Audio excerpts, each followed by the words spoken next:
Welcome students. Today in this video we are going to discuss the practice test 2, the paper, and we are going to discuss the math section of class 7th. Okay, so let's start with the first question, which is the 22nd question in your paper. So the question states that if 3 dozen eggs cost rupees 90, find the cost of 3 scores of eggs. Okay, now for this you need to know what is the meaning of scores, right? You should know the meaning of scores. See, I have solved this sum over here. What can we do in this? In order to solve this question, what can we do? See, we know that 3 dozen means 3. Okay, first of all, the cost of 3 dozen eggs is rupees 90. So I have written 3 dozen is 90 rupees. Okay, then what will be the price of 1 dozen eggs? It will be 90 upon 3, so it will be 30 rupees. That means 30 rupees is the price of 1 dozen of eggs. Now, what do we have to do? Now we know that 1 score is equals to 20. That means when I say 1 score, that means that will be 20. If I say 1 score of egg, that means there will be 20 eggs. Okay, तो 20 eggs होंगे वहां पे. तो 1 score का मतलब होता है 20, तो 3 scores का मतलब it will be definitely 3 multiplied by 20. ठीक है, तो 3 into 20 क्या देगा हमें? 60. तो इसका मतलब जब यहाँ पे 3 scores of eggs है, इसका मतलब 60 eggs है. करेक्ट? तो हमें क्या करना है? 60 eggs की वैल्यू फाइंड आउट करनी है. ठीक है, अब जैसा कि हमें यहाँ पे 1 डजन की प्राइस पता है 30 रुपीज है, राइट? तो हम पहले तो क्या करेंगे, ये जो 60 eggs है ना, उसको हम डजन में कन्वर्ट करेंगे. तो 60 eggs means how many dozen? वो होता है 5 डजन. तो यानी हमें 5 डजन eggs की वैल्यू निकालनी है. अब हमें पता है कि 1 डजन eggs की वैल्यू 30 है, तो 5 डजन eggs की वैल्यू क्या होगी? 30 into 5. We have done unitary method, और हमें पता है यूनिटरी मेथड में हम क्या करते हैं, पहले एक यूनिट क्वांटिटी की वैल्यू फाइंड आउट करते हैं and then we multiply, right? तो 5 डजन की वैल्यू क्या होगी? इट विल बी 5 into 30, तो होगा 130. That means 150. So the correct answer over here was option number C, 150. ठीक है, काफी सिंपल सा सम था, यूनिटरी मेथड के ऊपर ये सम था, और आपको स्कोर क्या होता है ये पता होना चाहिए, देन इजीली आपको आंसर इसका मिल जाएगा. Now the next question is, two numbers are in the ratio 5:7. Now देखो, जब भी आपको रेशियो दिया होता है तो the first thing you do is you take the common factor. ठीक है, जैसे कि मैं आपको बोलता हूं कि दो पर्सन है, एक के पास 50 रुपीज है और एक के पास 10 रुपीज है. ठीक है, तो उसका रेशियो में अगर मैं ये चीज लिखूंगा तो मैं लिखूंगा 5:1. ठीक है, बट एक्चुअली रुपीज कितने थे? 50 रुपीज और 10 रुपीज. तो हम जब रेशियो में लिखते हैं तो हम कॉमन फैक्टर्स को एलिमिनेट कर देते हैं. ठीक है, 50 और 10 में कॉमन फैक्टर था 10, क्योंकि 10 के टेबल में भी 50 आता है और 10 के टेबल में 10 भी आता है, यानी कॉमन फैक्टर है 10. तो हम कॉमन फैक्टर जो एलिमिनेट कर दिया है उसको हमें वापस लाना तो पड़ेगा. तो इसलिए मैंने पहले यहाँ पे लिखा let the common factor be x. ठीक है, ये यहाँ पे कॉमन फैक्टर आ गया हमारा x. इसका मतलब एक्चुअली ये दोनों नंबर क्या है? एक्चुअल में ये दोनों नंबर है 5x एंड 7x. ठीक है, अब इनका डिफरेंस हमें बोला गया है. डिफरेंस यानी 7x minus 5x. जनरली हम डिफरेंस किसका निकालते हैं बड़े नंबर में से छोटा नंबर हम सब्ट्रैक्ट करते हैं. तो 7x minus 5x जो कि होता है 2x. ठीक है, तो इनका जो डिफरेंस है वो बराबर है किससे? 10 के बराबर है. तो 2x equals to 10, तो x क्या होगा? 5 होगा. ठीक है, अब हमें ये नंबर्स क्या है ये फाइंड आउट करना है. नंबर्स तो हमारे पास क्या है? 5x है और 7x है, करेक्ट? तो 5x यानी x क्या आया है हमारे पास? 5 into 5, तो जो कि होगा 25. या तो फिर हम उसको 5 स्क्वायर्ड भी लिख सकते हैं, राइट? क्योंकि हमारे ऑप्शन में कुछ ऐसा ही किया हुआ है, 5 स्क्वायर्ड लिखा हुआ है, देखिए. और कहीं पे 25 आ रहा है? नहीं, कहीं पे 25 नहीं है. और दूसरा हमारा नंबर क्या रहेगा? 7 into 5 जो कि होता है 35, और यहाँ पे दिया हुआ है 5 into 7 यानी 35, और ये हो गया 25. यानी option A is the correct answer for this. ठीक है, ओके. देखो, इसको सॉल्व करने का और एक मेथड था. वो मेथड क्या था? आप पार्ट्स को सब्ट्रैक्ट करो. ठीक है, क्योंकि यहाँ पे डिफरेंस 10 दिए, तो 7 minus 5 क्या होगा? 2. इसका मतलब हुआ 2 पार्ट्स डिफरेंस 2 पार्ट्स आया ना, 2 पार्ट्स का मतलब 10 है. ठीक है, तो एक पार्ट का कितना मतलब होगा? एक पार्ट का क्या होगा? तो हम इसको क्या करेंगे? क्रॉस मल्टीप्लाई करेंगे. तो 2 into x 2x equals to 1 into 10 10. यानी x इज इक्वल्स टू 5। तो यानी एक पार्ट कितना होता है ये आपको पता चल गया। यहाँ पे एक पार्ट होता है 5, तो यहाँ पे कितने पार्ट है, 5 पार्ट है। तो एक पार्ट 5 होता है तो 5 पार्ट कितना हो गया, 25 हो गया, 25 हो गया। ठीक है, तो इस तरीके से भी आपका आंसर आ सकता है। ठीक है, now going on to the next question. अब यहाँ पे जो क्वेश्चन है that is again a very simple one, क्योंकि यहाँ पे खाली क्या करना है आपको, what is the degree of monomial. ये मोनोमियल है, एक ही टर्म है इसके अंदर, तो क्या पूछा, इसका डिग्री पूछा है। देखिए एक टर्म की डिग्री में हम क्या करते हैं, वेरिएबल की जो भी पावर होती है उनको ऐड करते हैं। ठीक है, यहाँ पे दो वेरिएबल है 5 और सॉरी y और z, तो इसकी पावर 3+2 होगी जो कि होगी 5। ठीक है, तो इस पूरे टर्म की डिग्री क्या हुई, इस पूरे टर्म की डिग्री क्या हुई, 5 हुई। ठीक है, उस टर्म के अंदर जितने भी वेरिएबल्स है और उनकी जो भी पावर है हम उनको क्या करते हैं, ऐड करते हैं। तो that is y degree is 2 + 3 that is 5। तो यहाँ पे इसका आंसर होगा डी। ओके, ठीक है, काफी इजी क्वेश्चन था। नाउ क्वेश्चन नंबर 25 देख लेते हैं, इसमें क्या दिया हुआ था। ओके, देखिए what will be the value of x if y is equals to 45। यानी ये आपको दे दिया गया है कि ये 45 डिग्री है। ठीक है, और आपको z दे दिया गया है कितना, 90 डिग्री, तो ये 90 डिग्री। आपको क्या ढूंढना है, and A B C D E F are the lines intersecting at the same point. ठीक है, ये ई एफ एक लाइन है, ए बी एक लाइन है और सी डी, ये तीनों एक लाइन है। अब लाइन है तो आपको पता है कि लाइन हमेशा स्ट्रेट होती है, ये ऐसे ऐसे ऐसे ऐसे, ये सब क्या होती है, स्ट्रेट होती है। ठीक है, and lines intersecting at the same point, ये पॉइंट को हम ओ मान लेते हैं। समझ लीजिए ये तीनों लाइन यहाँ पे इंटरसेक्ट हो रही है। ठीक है, ओके, तो देखिए सबसे पहले इसका एक्सप्लेनेशन मैंने लिखा हुआ है, बट मैं आपको डायरेक्टली समझा दूंगा कैसे करना है।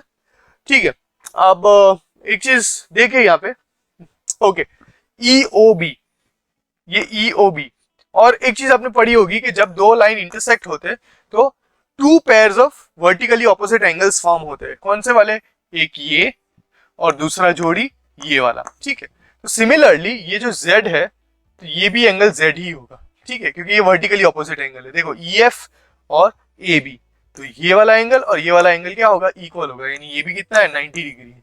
ओके, ये आपके पास एंगल ए ओ एफ आ गया जो कि 90 डिग्री। अब और एक चीज अगर आप नोट करें तो इस पॉइंट पे सी डी के नीचे, यानी इस लाइन के नीचे अगर आप देखो तो 3 एंगल्स फॉर्म हो रहे हैं। ठीक है, तो हमेशा याद रखना कि angle forming at a point, ठीक है, on the same side of a line, angle forming at a point, sum of angle forming at a point on same side of the line is always equal to 180 degree. यानी ये वाला angle plus ये वाला angle plus x, इन तीनों को अगर मैं add करूं तो उन तीनों का सम क्या होगा, 180 डिग्री होगा। तो y क्या है हमारे पास, 45, ये वाला एंगल ए ओ एफ कितना है, 90 प्लस एक्स, मैं लिख दूंगा 45 plus 90 plus x equals to 180। ठीक है, अब हम क्या करेंगे, देखो प्लस 45 वहां जाएगा, प्लस 90 भी वहां जाएगा, तो दोनों नेगेटिव हो जाएंगे। तो x इक्वल्स टू, सबसे पहले 180 माइनस 90, 180 माइनस 90 क्या आएगा, 90। ठीक है, और 45 भी वहां गया हुआ है, तो यानी 90 माइनस 45 क्या होगा, 45, यानी आपके पास x आ गया 45। ठीक है, और आपको फाइंड आउट क्या करना था, find what will be the value of x। ठीक है, तो आपका आंसर आ गया 45 डिग्री। तो option A is the correct answer. इसका आंसर है option number A. Now let's go on to the next question. ठीक है, ये वाला एंगल, ये वाला जो क्वेश्चन है that is also good question. ठीक है, यहाँ पे एक ये दिस इज अ क्वाड्रिलेटरल, और ये एक स्पेसिफिक क्वाड्रिलेटरल है जिसको हम काइट बोलते हैं। This is called as kite. ठीक है, अब ये काइट है, तो काइट में क्या होता है, consecutive pair of sides are equal. जैसा कि दिया है ये सी है और ये डी बी है, सॉरी सी और बी, ये साइड और ये साइड इक्वल है, साफ साफ दिख रहा है हमें। ठीक है, देन ए डी और ए बी भी इक्वल है। ओके, अब काइट की कुछ प्रॉपर्टीज रहती है जो हमें पता होनी चाहिए। ओके, बट उससे पहले अगर मैं देख लूं साइड बी डी, अगर मैं देख लूं side B D, this is your A, ये ए है आपका, बी ये आपका सी है और ये डी है। ठीक है, तो अगर मैं देखूं सी ए, ओके, ए डी बी, ठीक है, ये एक आइसोसेलेस ट्राइंगल है, ये एक आइसोसेलेस ट्राइंगल है क्योंकि यहाँ पे एक मार्क बनाया हुआ है, यहाँ पे एक मार्क बनाया हुआ है। तो इसका मतलब हमें आइसोसेलेस ट्राइंगल की एक प्रॉपर्टी पता है कि opposite angles to equal sides are equal, यानी जो इक्वल साइड्स होती है उनके जो ऑपोजिट एंगल्स होते हैं वो भी क्या होते हैं, इक्वल होते हैं। यानी angle A D B is equals to angle A B D, ठीक है। ए डी बी और ए बी डी क्या होंगे, इक्वल होंगे। तो समझ लो ए डी बी एक्स है तो ये भी क्या होगा, एक्स होगा, ठीक है। यानी दैट मीन्स, सॉरी यहाँ पे एक्स लिया हुआ है तो we will take some other alphabet, let us take some good symbol, ठीक है। देख ले लेते हैं, समझ लीजिए 5 इक्वल्स टू 5, ठीक है, एक सिंबल ले लिया है मैंने, दोनों एंगल इक्वल है तो ये भी 5 है और ये भी 5 है। अब 5 + 5 + 100, तीनों का सम क्या होना चाहिए, 180 डिग्री, बिकॉज ट्राइंगल में तीनों एंगल्स का सम क्या होता है, 180 डिग्री, राइट। तो मैं क्या लिखूंगा यहाँ पे, 5 + 5 + 100 इक्वल्स टू 180 डिग्री, ओके। अब 5 और 5 कितना होगा, 2 5 इक्वल्स टू 100 वहां चला जाएगा, 180 - 100 आपको मिलेगा 80, और 5 इक्वल्स टू क्या होगा, 80 / 2 तो 40, क्या हो जाएगा, 40 डिग्री। यानी एंगल ए डी बी कितना है, 40 डिग्रीज है, और angle A B D B कितना है, 40 डिग्रीज है, ओके। अब थोड़ा हम फिगर को क्लीन कर लेते हैं ताकि आपको समझ में आए। यानी हमें इतने एंगल्स मिल गए हैं, ये वाला एंगल पता चल गया है और ये वाला एंगल पता चल गया है। हमें क्या ढूंढने बोला है, एक्स और वाई की वैल्यू ढूंढने बोला है। यानी एक्स क्या है, ये पूरा एंगल है, तो ये हमें ये पूरा एंगल ढूंढना पड़ेगा दोनों साइड का, ओके। अगेन आप एक चीज नोटिस करो, तो ये जो है ट्राइंगल है वो इक्विलेटरल ट्राइंगल है, क्यों, क्योंकि तीनों साइड पे सेम निशान है। सेम निशान का मतलब क्या होता है कि तीनों साइड्स जो है वो इक्वल है, ठीक है। तो यहाँ पे समझ लो ये डी है, तो बी डी, बी सी और सी डी, ये तीनों साइड्स क्या है, तीनों साइड्स इक्वल है, तीनों साइड्स इक्वल है। यानी ये कौन सा ट्राइंगल है, इक्विलेटरल ट्राइंगल। इक्विलेटरल ट्राइंगल है यानी उसके तीनों एंगल कितने हैं, 60 डिग्रीज है, ठीक है। ये भी 60 डिग्रीज हुआ, ओके, ये भी 60 डिग्रीज हुआ। अब हमें एंगल एक्स पूछा गया था, तो ये 40 डिग्री हमें मिला है, ये वाला एंगल हमें 40 डिग्री मिला और ये वाला 60 डिग्री मिल गया, तो 40 + 60 क्या होता है, 100। सेम वे वाई भी हमारा क्या है, 100, तो यानी बोथ 100 डिग्रीज, तो option A is the correct answer, ठीक है, ओके। नेक्स्ट क्वेश्चन देख लेते हैं। अभी इस क्वेश्चन में क्या दिया हुआ है कि आपको करना है, या क्या दिया हुआ है, find the time in which ₹2000 will amount to, ठीक है। फाइंड द टाइम, टाइम ढूंढना है, लिख लिया है यहाँ पे टाइम। इन विच ₹2000 यानी जो 2000 रुपए है, विल अमाउंट टू रुपीज, यानी जो 2000 रुपीज मैंने समझ लो कहीं पे इन्वेस्ट किए, तो विल अमाउंट टू यानी कितने बन जाएंगे, वो 2330 बन जाएंगे एट 11% पर एनम, यानी 11% per annum rate of interest पे मैं कहीं पे इन्वेस्ट करूंगा, तो वो कितने टाइम बाद वो 2330 रुपए बन जाएंगे, ठीक है। और मैं पैसे कितने इन्वेस्ट कर रहा हूँ, 2000 रुपए, तो ये जो 2000 रुपए है दैट इज आवर प्रिंसिपल, ठीक है। और ये जो अमाउंट है दैट इज 2330 एंड रेट दिया है वो 11% पर एनम है। अब देखिए जनरली हमें एसआई का फॉर्मूला पता है, हम एसआई ढूंढेंगे पहले, देन हमें अमाउंट मिलेगा, तो ओके। अब यहाँ पे जो गिवन डेटा है उससे हम एसआई ढूंढ सकते हैं। एसआई क्या होता है, सिंपल इंटरेस्ट। सिंपल इंटरेस्ट क्या होता है, अमाउंट माइनस प्रिंसिपल, ठीक है। अमाउंट है मेरा 2330 रुपए, उसमें से मुझे 2000 रुपए हटाने हैं, यानी 330 रुपीज। इसका मतलब 330 रुपीज मेरा एसआई है।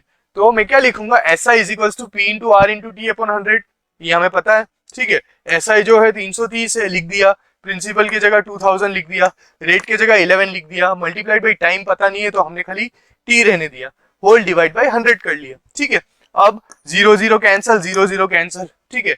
11 इंटू मल्टीप्लाई नहीं करेंगे हम, वैसा ही इसको यहाँ पे भेजेंगे तो डिनोमिनेटर में आ जाएगा, तो 330 अपॉन 20 इंटू 11 हो जाएगा। तो ये 0 कट और ये 0 कट, 11 1 जा और 11 3 जा 33, यानी क्या बचा, 3/2 बचा। अब 3/2 यानी क्या होता है, 3/2 होता है 1.5 ईयर्स, ठीक है। 1.5 होता है और टाइम हमारा ईयर्स में है इसलिए वो 1.5 ईयर्स होगा, और 1.5 का मतलब होता है 18 मंथ्स। तो हमारा करेक्ट आंसर इसमें था ऑप्शन नंबर बी, 18 मंथ्स, ठीक है। सो काफी इजी क्वेश्चन था, अगर आपको अच्छे से पता हो बेसिक क्लियर हो तो आप इजीली आंसर कर सकते हो। अब ये थोड़ा सा डिफिकल्ट था for 7th class. Okay, let's see क्या दिया गया था इस क्वेश्चन के अंदर। अब देखो क्या दिया है यहाँ पे, a floor is 40 metres long and 15 metres broad. ठीक है, एक फ्लोर है आपके पास, ठीक है, जिसकी लेंथ क्या है, जिसकी लेंथ है 40 मीटर्स, यानी ये 40 है, और उसकी ब्रेथ है 15 मीटर्स। ठीक है, तो आपको क्या फाइंड आउट करना है, आपको बोला गया है कि it is covered with tiles. अब इसके ऊपर मैं क्या लगा रहा हूँ, इसके ऊपर मैं टाइल्स लगवा रहा हूँ। तो ये एक टाइल हो गई, दूसरी टाइल हो गई, तीसरी टाइल हो गई, फोर्थ, ऐसे करके टाइल्स लगवा रहा हूँ मैं। And each